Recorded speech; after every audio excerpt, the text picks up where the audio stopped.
Are women being silenced on LinkedIn? It comes as a Melbourne-based LinkedIn coach claims the platform's algorithms actually impacting women's reach. For more, I'm joined by Darren Woolley from Trinity P3. What's going on here? Well, look, unless we've got another billionaire social media owner who's a misogynist, I think it's highly unlikely that LinkedIn would be doing anything to alienate 50% of their market.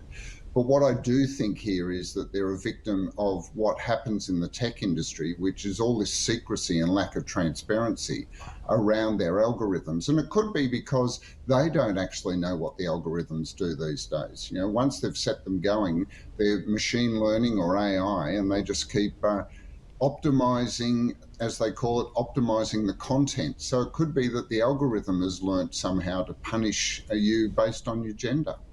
Yeah, so I guess your point is that you can't imagine anyone sitting in a room saying, let's annoy 50% of the market. Let's have a look at some of the articles about this. This one from Umbrella there, women being silenced on LinkedIn, and this one from The Guardian as well, where there's, I guess, a bit of a fun joke about the idea of putting a moustache on a lady and maybe the posts will go further. Talk to us about whether there's any actual evidence regarding the claims of reduced reach on LinkedIn. Well, I think there's a lot of anecdotal evidence. You know, you're seeing on LinkedIn a lot of complaints, and including, you know, from myself, that the algorithm seems to change all the time. You just have no idea what's actually happened. But you do see that posts are dropping and not engaging in the way they used to.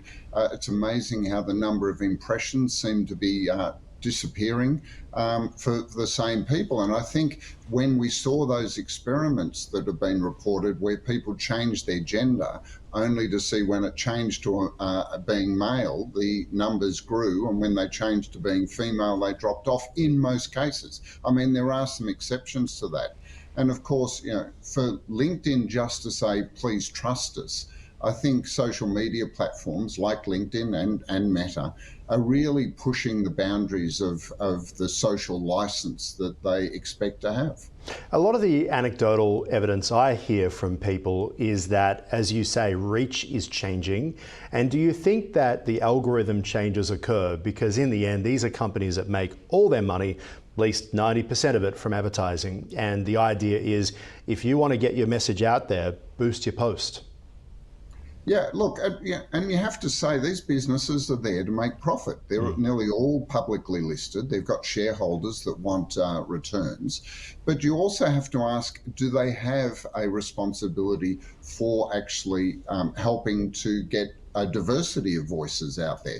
You know, is the danger for social media platforms that if they just go down this path of amplifying the ones that get the most attention, do we end up with a what's called a dumpster fire like Twitter's become, or X as it's called now? You know, and that's the danger when you just want to get engagement. Engagement can be easily built by getting anger and frustration and polarizing people. LinkedIn is meant to be a very professional platform. I mean, it has become more social since the pandemic, where people were sharing a lot more on it from their personal life. But it's a place, a B2B place, where professionals are meant to connect. If the algorithm is driving this, punishing some people and boosting others, the danger that they have to watch out for is they'll end up with content that's just alienating and polarizing everyone. Yes, alienating, but also written by AI. I don't know about you, but LinkedIn is becoming one of those places where I kind of have to look through like I'm watching an emergency procedure, because it's becoming so hard to not be horrified by what you're witnessing. It kind of went from, as you say, professional place to look at me, look at me, look at me, look what I'm doing, this is so exciting, to now I'm filming a car video, to now I've got AI writing a post. What do you think about the direction that LinkedIn is at the moment? Look, I think they're boosting things that they're saying are popular, but are they actually boosting things that are improving business? And I'm not sure they are. I know in my own case, sharing that I did a speaking engagement, a keynote or a panel somewhere, gets a lot more engagement than when I'm sharing some insight into how to get better results from marketing or procurement. So, I'm not sure it's actually doing the job. It may be looking at the numbers as far as the number of people liking things. Interestingly, seems to be erring on the side of positivity. You know, they Yes. like a celebration, they like a Yes. humble brag, they like a success story, which is different to some of their competitors in things like Facebook and Instagram and Twitter. Yes, it's X. such and such has a new job or has opened a new office or has gone on a holiday or tripped and fell and hit their face. It seems to be more about being seen to be doing something than actually doing something, and what comes from that as well. We have to be really clear though, it is still a really important tool, isn't it? Particularly for women to continue sharing content on LinkedIn. Absolutely. It's probably the only platform left in a professional setting where particularly women should be heard and should be contributing and should be in many ways amplified. But, you know, is the algorithm doing that, or is this a business decision driving it? And that's the thing that LinkedIn is not answering.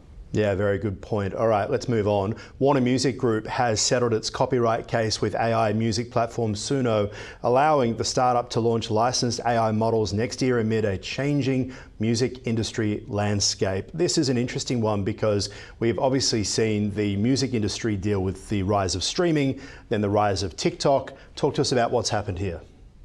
Well, and we're also seeing IP and copyright being challenged in a lot of areas. You know, we've got authors when they Google scanned all their books, you know, news publishers with the AI summaries, and now we've got the music composers and publishers.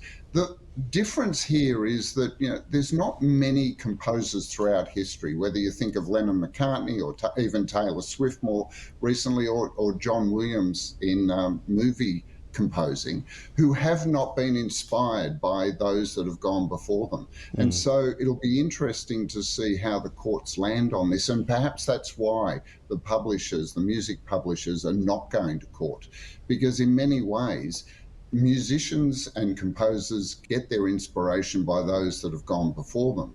The difference is you breach copyright if you compose something that sounds very much like something that has gone before, and you know, which we saw with Men at Work. And I was about to say, yes, Down Under and Kookaburra Sat on the Old Gum Tree. Yes, it's a funny one, isn't it? Because as you say, and John Williams is a classic, he speaks openly about how he was influenced by the classics there as well and brought that into the movie world as well. How do you see the settlement impacting, though, AI music creation models?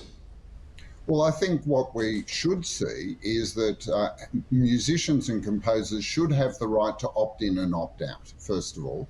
And secondly, that they should be getting some sort of compensation, because in the past, it was through, you know, music sales, DVD downloads, you know, all sorts of ways they were able to commercialize their IP, their copyright.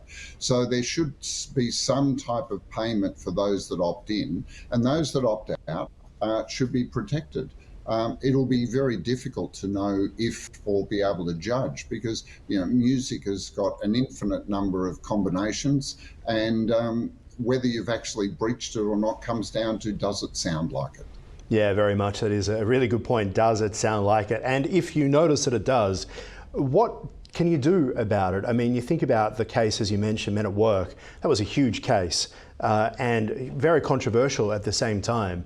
Does the onus then go on the listener, the creator of the original content, to say, hey, we're going to take you to court here, or is there another way?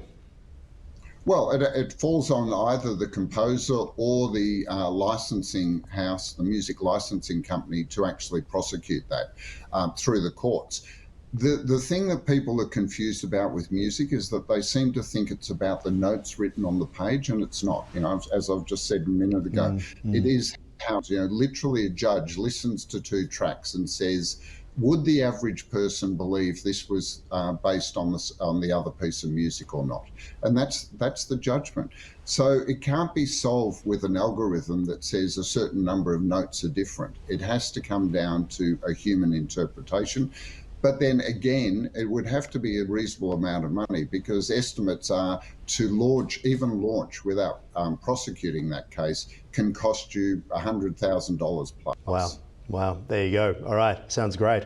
Darren Woolley, always appreciate your time here on Ticker. Thank you. Thanks, Ahron.